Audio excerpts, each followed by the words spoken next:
গাছ লাগান, পরিবেশ বাঁচান, এই স্লোগানকে সামনে রেখে ক্ষুদে শিক্ষার্থীদের হাতে পৌঁছে গেল সবুজের বার্তা। পরিবেশ রক্ষায় শতাধিক শিক্ষার্থীর মাঝে বিতরণ করা হলো লেবু গাছের গুটি কলম চারা। আর এমন উদ্যোগ নিল কুমিল্লা বসুন্ধরা শুভ সংঘ।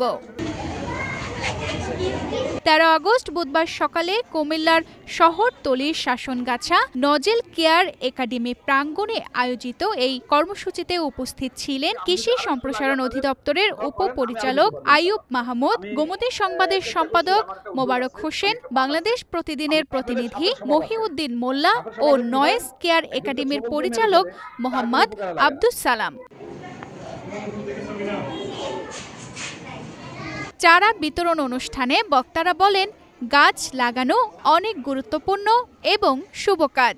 এটি এরকম এক কাজ যা পরিবেশের প্রতি দায়িত্ববোধের প্রতীক। আমাদের প্রত্যেকেরই অন্তত 2টি ফলজ, বনজ বা ঔষধি গাছ লাগানো উচিত। আরো কিছু লাগে আপনাদের কোথাও করেন, আমি আরো দিতে পারবো ইনশাআল্লাহ। আমি চেষ্টা করছি, আমার একটা উদ্যোগ আছে, মানে একটা ফান্ড আছে। আমি ফেলে সাপের স্বভাব আসে।